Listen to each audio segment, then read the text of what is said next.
क्या आपने कभी सोचा है कि इतने सारे बुजुर्ग अपने सीने में एक ऐसा बोझ क्यों ढोते हैं जो हर गुजरते साल के साथ बढ़ता ही जाता है? कल्पना कीजिए एक 75 साल की बुजुर्ग महिला की, जो रात के खाने की मेज पर बैठी उस खाली कुर्सी को देख रही है जहां उसका बेटा रविवार की मुलाकात के दिन बैठा करता था। वह उस फोन का इंतजार करती है जो नहीं आता, उस मिलने का इंतजार करती है जो दिन ब दिन दुर्लभ होता जा रहा है, और उस जाने पहचाने दर्द को महसूस करती है जो उसके सीने में बढ़ता जा रहा है। यह दर्द अकेलेपन से नहीं आता, बल्कि कुछ बहुत गहरे और मौन से आता है जिसका सामना हमारी उम्र के लाखों लोग अकेले करते हैं। वह सच्चाई जिसे कोई मानना नहीं चाहता वह यह है, हम खुद ही उन जंजीरों को बनाते हैं जो हमें निराशा और कड़वाहट में जकड़ती हैं। हम दशकों तक अपने बच्चों, बहुओं, पोते, पोतियों से अपेक्षाएं रखते हैं। उस सारे प्रेम और त्याग के बदले कुछ उम्मीद करते हैं जो हमने दिया है, और जब ये अपेक्षाएं पूरी नहीं होती तो वे हमें नहीं बल्कि हम खुद को अपनी मौन मांगों से घायल करते हैं। आज मैं आपके साथ उन 6 गुप्त राहों को साझा करूंगा जिन्हें मैंने इस दर्द को हल्केपन में बदलने के लिए खोजा है, अपने सुनहरे वर्षों को मुक्त हृदय और शांति के साथ जीने के लिए। क्योंकि बिना मांगे प्रेम करने का, बिना उम्मीद रखे देखभाल करने का और ऐसी खुशी पाने का एक तरीका है जो सिर्फ आप पर निर्भर करती है। मेरे साथ अंत तक रहिए, क्योंकि जो आप सीखने वाले हैं वह आपके रिश्तों को जीने के तरीके को और मुख्य रूप से अपने साथ के रिश्ते को पूरी तरह बदल सकता है। मौन दर्द की पहचान। एक मौन दर्द है जो सालों के साथ बढ़ता है, और कुछ लोगों में इसे स्वीकार करने का साहस होता है। दूसरों से अधिक की उम्मीद करने की यातना। समय के साथ हमारा दिल एक पुराने घाव की तरह संवेदनशील हो जाता है जो बारिश से पहले दुखता है। छोटी छोटी निराशाएं धोखे का भार ले लेती हैं, और जो पहले नजरअंदाज हो जाता था अब गहरा काटता है। मैं 68 साल की श्यामा देवी की कहानी जानता हूं, जो हर गुरुवार को अपने बेटे के फोन का इंतजार करती थीं। वे चाय तैयार करतीं, अपनी पसंदीदा कुर्सी पर बैठतीं और फोन को देखती रहतीं। जब फोन नहीं आता था तो उन्हें लगता था जैसे उनका सीना टूटे हुए कांच से बना हो। यह सिर्फ फोन न आने का दुख नहीं था, यह न निभाया गया वादा था, वह उम्मीद थी जो शारीरिक दर्द में बदल गई थी। हर गुरुवार उन्हें याद दिलाता था कि वे उससे अधिक की उम्मीद करती थीं जितना वह दे सकता था। ऐसा इसलिए होता है क्योंकि जब हम बूढ़े होते हैं, हम हर इशारे में, हर शब्द में अधिक भावना लगाते हैं। रद्द हुई मुलाकात सिर्फ एक टूटी हुई मिलने की बात नहीं है, यह आत्मा में एक घाव है। न आने वाला गले मिलना, न कहा गया धन्यवाद, भूला गया जन्मदिन, यह सब सीने में पत्थरों की तरह जमा होता रहता है।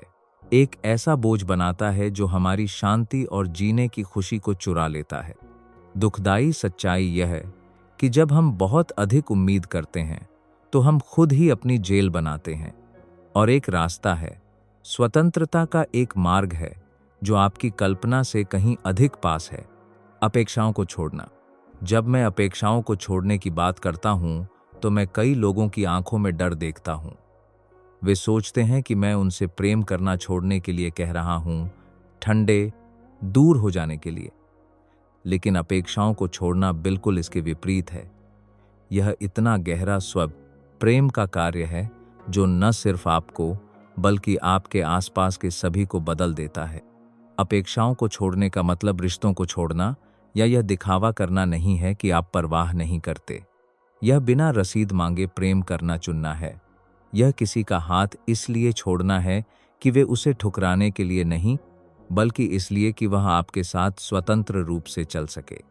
जब आप दूसरों से अपने खालीपन को भरने की उम्मीद करना छोड़ देते हैं तो आप उस दर्द के चक्र से मुक्त हो जाते हैं जो आपको अंदर से खा जाता है। उस पेड़ के बीच अंतर की कल्पना करिए जो मांग करता है कि हवा हमेशा उसी दिशा में चले जिस दिशा में वह चाहता है, और उस पेड़ के बीच जो बस हवा के साथ नाचता है। पहला टूट जाता है, दूसरा मजबूत और लचीला रहता है। जब आप दूसरों को नियंत्रित करने की जरूरत को छोड़ देते हैं तो आप एक ऐसी शांति खोजते हैं जिसका आपको पता ही नहीं था कि वह मौजूद है। यह उस स्वतंत्रता की पहली सीढ़ी है जो सिर्फ आप पर निर्भर करती है। क्योंकि जब आप दूसरों के व्यवहार से अपनी कीमत मापना छोड़ देते हैं, तब आप वास्तव में अंदर से कौन हैं, यह जानना शुरू करते हैं। और यह खोज किसी भी उम्मीद से कहीं अधिक है जो आपने किसी व्यक्ति से कभी की है। पहला मार्ग, स्वीकृति। स्वीकृति 60 साल की उम्र में नई भाषा सीखने जैसी है। शुरुआत में असंभव लगती है, लेकिन जब आप आखिरकार समझ जाते हैं तो एक पूरी दुनिया आपके सामने खुल जाती है। किसी को स्वीकार करना उसे छोड़ना नहीं है, यह उससे लड़ना छोड़ना है कि वह व्यक्ति वास्तव में कौन है। कितनी रातें आपने जागकर गुजारी हैं किसी को बदलने की सोच में, कितनी काल्पनिक बातचीत आपने की है सही शब्द खोजने की कोशिश में, ताकि आपका बेटा अधिक फोन करे, आपकी बहू अधिक प्यार से पेश आए, आपके पोते पोतियां आपसे मिलने आए। यह मानसिक लड़ाई हाथों से नदी की दिशा बदलने की कोशिश करने जैसी है। आप सिर्फ खुद को चोट पहुंचाते हैं और नदी अपना रास्ता जारी रखती है।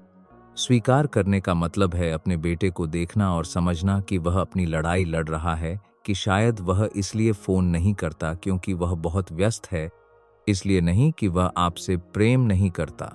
स्वीकार करना यह समझना है कि आपकी बहू का पालन पोषण अलग तरीके से हुआ है, कि उसके लिए स्नेह दिखाना असहज है, लेकिन इसका मतलब यह नहीं कि वह परवाह नहीं करती। यह देखना है कि आपके पोते पोतियां एक तेज दुनिया में रह रहे हैं जिसे आप हमेशा नहीं समझते। जब आप सच में स्वीकार कर लेते हैं तो कुछ जादुई होता है। सीने में भरा गुस्सा घुल जाता है, तनी हुई मांसपेशियां शिथिल हो जाती हैं, नींद वापस आ जाती है और रिश्ते आपकी अपेक्षाओं के दबाव से मुक्त होकर फिर से सांस लेना शुरू कर देते हैं।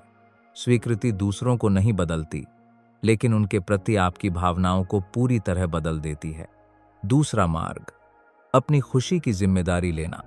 खुशी कोई ऐसा उपहार नहीं है जो आपको दूसरे लोगों से मिलता है। यह एक बगीचा है जिसे आप रोज चुपचाप अपने हाथों से उगाते हैं। जब आप अपनी खुशी की चाबी किसी और को दे देते हैं तो आप उस व्यक्ति के मूड, उपलब्धता और समस्याओं के कैदी बन जाते हैं। मैं 72 साल के मोहन जी को जानता था, जो अपने बच्चों की मुलाकात का इंतजार करते हुए जिंदा महसूस करते थे। उनके दिन इसी उम्मीद के इर्द गिर्द घूमते थे। जब वे आते तो वे चमक उठते, जब नहीं आते तो हफ्तों तक चलने वाले गहरे उदासी में डूब जाते। एक दिन उन्होंने अपने आंगन में एक छोटा बगीचा लगाने का फैसला किया। वे सुबह जल्दी उठकर पौधों को पानी देने लगे, हर नई कोपल को देखने लगे, मिट्टी को अपनी उंगलियों के बीच महसूस करने लगे। उन्होंने खोजा कि वे वहां उस छोटे से कोने में बिना किसी पर निर्भर हुए अपनी खुशी बना सकते हैं। जब बच्चे वापस मिलने आए तो उन्होंने एक अलग पिता पाया, खुश, संतुष्ट, पूर्ण। आपकी खुशी उस फोन पर निर्भर नहीं हो सकती जो आ भी सकता है या नहीं भी, उस मुलाकात पर जो रद्द हो सकती है, उस निमंत्रण पर जो नहीं भी आ सकता। आपको अपनी खुशी के स्रोत खुद खोजने होंगे। सुबह की चाय की खुशबू, कोई संगीत जो अच्छी यादें जगाता है, अपने लिए पसंदीदा खाना बनाने का आनंद, भले ही वह सिर्फ आपके लिए हो। जब आप अपनी खुशी के लिए खुद जिम्मेदार बन जाते हैं तो आप दूसरों से ध्यान की भीख मांगना छोड़ देते हैं और उन लोगों को आकर्षित करना शुरू कर देते हैं जो वास्तव में आपके साथ रहना चाहते हैं। तीसरा मार्ग, कर्ज की भावना से मुक्ति।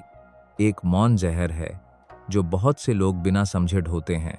यह एहसास कि दूसरे उनके कुछ कर्जदार हैं।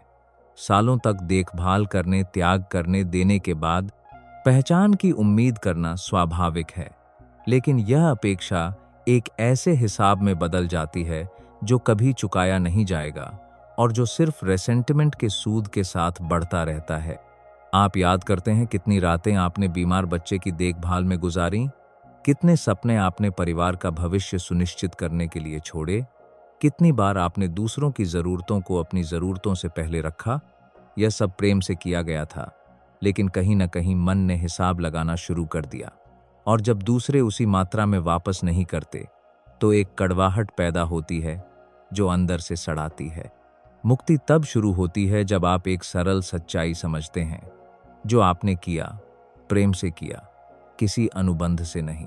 किसी ने आपसे त्याग करने को नहीं कहा था, आपने यह चुना था, और यह चुनाव सुंदर था, उदार था, मूल्यवान था, लेकिन इससे दूसरों पर कोई कर्ज नहीं बनता। जब आप अपने अतीत को इस तरह फिर से समझते हैं तो लगता है जैसे 1000 किलो का बोझ आपके कंधों से उतर गया हो। अब आपको गिनती करने की जरूरत नहीं कि आपने कितनी बार फोन किया और कितनी बार वापस फोन आया। प्रेम को दिए और लिए गए उपहारों से मापने की जरूरत नहीं। आपकी उदारता दुनिया को दिया गया एक उपहार था, और जो एकमात्र वापसी मायने रखती है वह है उस समय आपके दिल में आई शांति। अब आप बिना कुछ बदले मांगे प्रेम करने के लिए स्वतंत्र हैं। चौथा मार्ग, सब कुछ को व्यक्तिगत न लेना। परिपक्वता की एक बड़ी खोज यह समझना है कि दूसरों का व्यवहार लगभग कभी आपके बारे में नहीं होता। यह उनके बारे में होता है, उनके डर, उनके दबाव, उनकी सीमाओं के बारे में। जब आप अपने आसपास जो कुछ भी होता है उसमें अपना नाम लगाना छोड़ देते हैं तो आपका जीवन बहुत हल्का हो जाता है। आपका बेटा जल्दी में आया और मुश्किल से नमस्ते की। शायद वह काम की चिंता में है। आपकी बहू दूर लग रही थी। हो सकता है वह ऐसी समस्याओं से निपट रही हो जिसकी आप कल्पना भी नहीं कर सकते। आपके पोते ने उपहार के लिए उत्साह नहीं दिखाया। शायद वह किशोरावस्था के उस कठिन दौर से गुजर रहा है। इसमें से कुछ भी आपकी व्यक्ति के रूप में कीमत के बारे में नहीं है। जब आप दूसरों के व्यवहार को व्यक्तिगत नहीं लेना सीख जाते हैं तो आप एक अविश्वसनीय स्वतंत्रता खोजते हैं। आप अपने दिमाग में यह कहानियां बनाना छोड़ देते हैं कि दूसरे आपकी कद्र नहीं करते। आप हर इशारे को स्वीकृति या अस्वीकृति के रूप में देखना छोड़ देते हैं। आप लोगों को वैसे देखने लगते हैं जैसे वे वास्तव में हैं। जटिल इंसान अपनी लड़ाई लड़ते हुए, बेहतर करने की कोशिश करते हुए। इसका मतलब अनादर या अशिष्टता को स्वीकार करना नहीं है। इसका मतलब यह समझना है कि जब कोई रूखा व्यवहार करता है तो यह उस व्यक्ति के कठिन समय को दर्शाता है, आपके उसके जीवन में महत्व को नहीं। यह समझ गहरी शांति लाती है और आपको दर्द के साथ प्रतिक्रिया करने के बजाय बुद्धिमानी से जवाब देने की अनुमति देती है। और यह एक ऐसा कौशल है जो आपके रिश्तों की गुणवत्ता को पूरी तरह बदल देता है। पांचवा मार्ग, माफ करना लेकिन भूलना नहीं। माफी घायल दिल को ठीक करने की सबसे शक्तिशाली दवा है। लेकिन माफ करने का मतलब यह दिखावा करना नहीं है कि कुछ हुआ ही नहीं, या फिर से ऐसे भरोसा करना जैसे दर्द कभी अस्तित्व में था ही नहीं। माफ करना उस कड़वाहट के बोझ से खुद को मुक्त करना चुनना है जो आपको अंदर से नष्ट कर रहा है। रैंकर रखना ऐसा है जैसे जहर पीकर यह उम्मीद करना कि दूसरा व्यक्ति मर जाए। आप जो गुस्सा पालते हैं वह उसे नहीं घायल करता जिसने आपको ठेस पहुंचाई, बल्कि आपको घायल करता है। हर बार जब आप अपमान को फिर से जीते हैं, हर बार जब आप निराशा की कहानी कहते हैं, आप घाव को फिर से खोल रहे होते हैं। और जो घाव कभी नहीं भरता वह अंदर से सड़ जाता है। माफ करना एक उपहार है जो आप खुद को देते हैं। यह भारी पत्थरों से भरे बैग को ढोना छोड़ने का चुनाव है जिसका वजन सिर्फ आप महसूस करते हैं। आप माफ कर सकते हैं और फिर भी स्पष्ट सीमाएं स्थापित कर सकते हैं। आप माफ कर सकते हैं और फिर भी खुद को उसी साथ कर्मादेह स्थिति में न डालने का फैसला कर सकते हैं। आप पूरी तरह भरोसा किए बिना माफ कर सकते हैं। माफी दूसरे व्यक्ति के बारे में नहीं है, यह आपकी अपनी स्वतंत्रता के बारे में है। जब आप सच में माफ करते हैं तो लगता है जैसे आप फिर से सांस ले सकते हैं। सीना खुल जाता है, मांसपेशियां शिथिल हो जाती हैं, नींद वापस आ जाती है। आप नफरत में ऊर्जा बर्बाद करना छोड़ देते हैं और उस ऊर्जा को अपने जीवन में कुछ अच्छा बनाने के लिए इस्तेमाल करना शुरू करते हैं। और यह नवीकृत ऊर्जा एक चुंबक बन जाती है जो बहुत बेहतर लोगों और स्थितियों को आपके पास खींचती है। छठा मार्ग, अपने साथ दोस्ती करना। सबसे दुखदाई अकेलापन अकेले होना नहीं है, यह अपनी ही संगति में होना और वहां जो आप पाते हैं उसे पसंद न करना है। अपने साथ दोस्ती करना अपनी ही उपस्थिति में होने के आनंद को फिर से खोजना है, बिना जल्दी के, बिना जजमेंट के, किसी को प्रभावित करने की जरूरत के बिना। आखिरी बार कब आप चुपचाप बैठे थे और सच में उस पल का आनंद लिया था? आखिरी बार कब आपने सिर्फ इसलिए अपने लिए कुछ खास खाना बनाया था क्योंकि आप इसके हकदार थे? आखिरी बार कब आपने अपने आप को आईने में प्यार से देखा था, उस पूरी कहानी को पहचानते हुए जो आपका चेहरा कहता है उस सारी बुद्धिमानी को जो आपकी आंखें रखती हैं। अपने साथ दोस्ती करने का मतलब भूली हुई खुशियों को वापस लाना है। शायद यह जवानी के उस संगीत को फिर से सुनना हो जिसे आप प्रेम करते थे। शायद यह उस शौक को फिर से शुरू करना हो जिसे आपने तब छोड़ा था जब जिंदगी व्यस्त हो गई थी। शायद यह बस बरामदे में बैठकर सड़क की हलचल को देखना हो, बिना यह महसूस किए कि आप समय बर्बाद कर रहे हैं। जब आप अपनी सबसे अच्छी संगति बन जाते हैं तो कुछ जादुई होता है। आप दूसरों से ध्यान की भीख मांगना छोड़ देते हैं, क्योंकि आपके पास सबसे महत्वपूर्ण ध्यान है, आपका अपना। आप खुद को जरूरतमंद महसूस करना छोड़ देते हैं, क्योंकि आप पूर्ण हैं। और जब आप पूर्ण होते हैं, लोग इस ऊर्जा को महसूस करते हैं और स्वाभाविक रूप से आपके पास रहना चाहते हैं।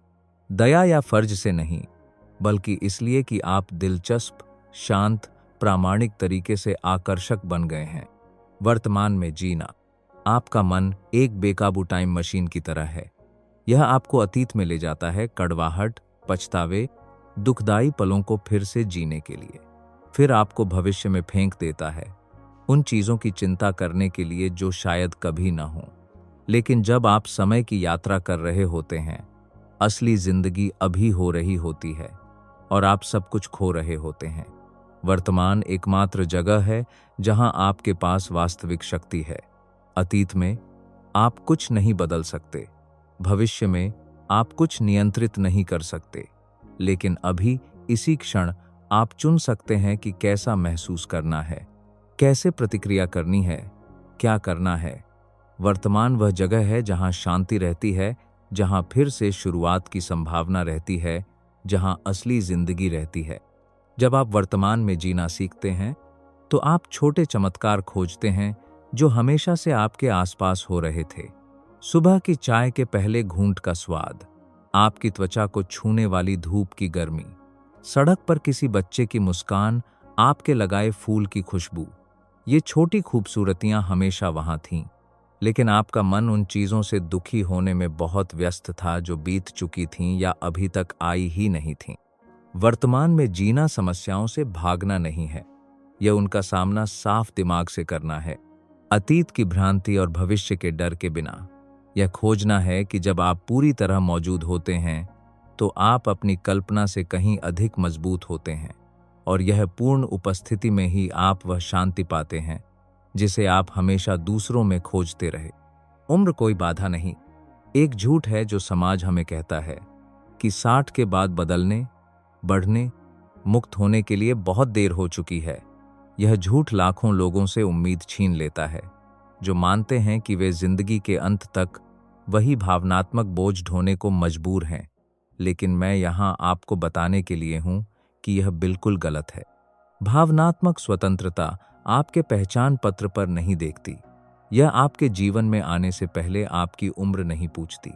60, 70, 80 साल या उससे अधिक की उम्र में भी आपके पास अभी भी यह चुनने की शक्ति है कि आप कैसा महसूस करना चाहते हैं, कैसे रिश्ते बनाना चाहते हैं, कैसे जीना चाहते हैं। आपकी सीखने, माफ करने, फिर से शुरुआत करने की क्षमता की कोई समय सीमा नहीं है। आप आज फैसला कर सकते हैं कि अब ध्यान के लिए भीख नहीं मांगेंगे, बिना मांगे प्रेम करना चुन सकते हैं। किसी के देने का इंतजार करने के बजाय अपनी खुशी बनाना चुन सकते हैं। सही होने के बजाय शांति को प्राथमिकता दे सकते हैं। सावधानी से चुन सकते हैं कि कौन आपके समय और ऊर्जा का हकदार है। इनमें से हर चुनाव स्वतंत्रता का एक कार्य है। परिपक्वता अधिक बोझ ढोने के बारे में नहीं है, यह उसे छोड़ना सीखने के बारे में है जो अब काम नहीं आता। यह कड़वाहट जमा करने के बारे में नहीं है, यह चुनने के बारे में है कि आप अपने जीवन के बारे में किस तरह की कहानी कहना चाहते हैं। आप यहाँ तक इतनी बुद्धिमानी के साथ पहुँचे हैं कि जानते हैं कि वास्तव में क्या मायने रखता है। अब इस बुद्धिमानी का उपयोग उस हल्केपन के साथ जीने के लिए करें जिसके आप हमेशा हकदार थे, क्योंकि भावनात्मक स्वतंत्रता सबसे बड़ा उपहार है जो आप अपने आप को दे सकते हैं, आपकी उम्र चाहे जो भी हो। हम एक बहुत खास यात्रा के अंत में पहुंचे हैं। आज आपने खोजा है कि एक संपूर्ण बुढ़ापे की चाबी दूसरों के हाथों में नहीं, बल्कि आपके अपने हाथों में है, कि भावनात्मक स्वतंत्रता कोई लग्जरी नहीं, बल्कि एक आवश्यकता है।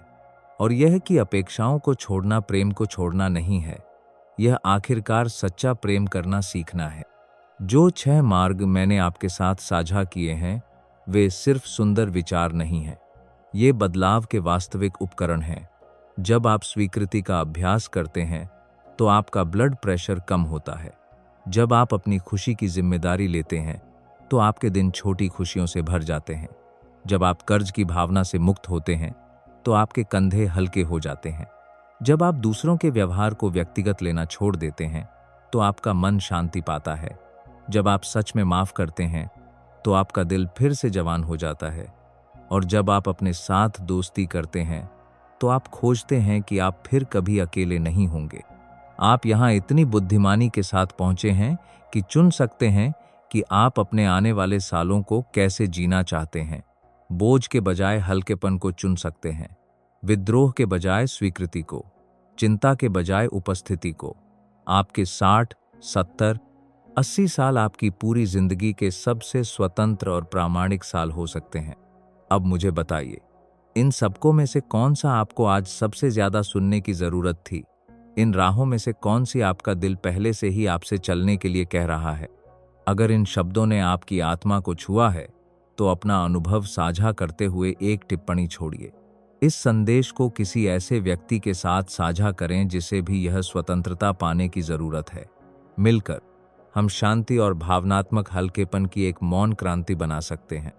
अगले संदेश में मैं आपको सिखाऊंगा कि कैसे यह भावनात्मक स्वतंत्रता आपके जीवन में गुणवत्ता के साथ जोड़ सकती है। तब तक अपने दिल का ख्याल रखिए। यह दुनिया की सारी शांति का हकदार है।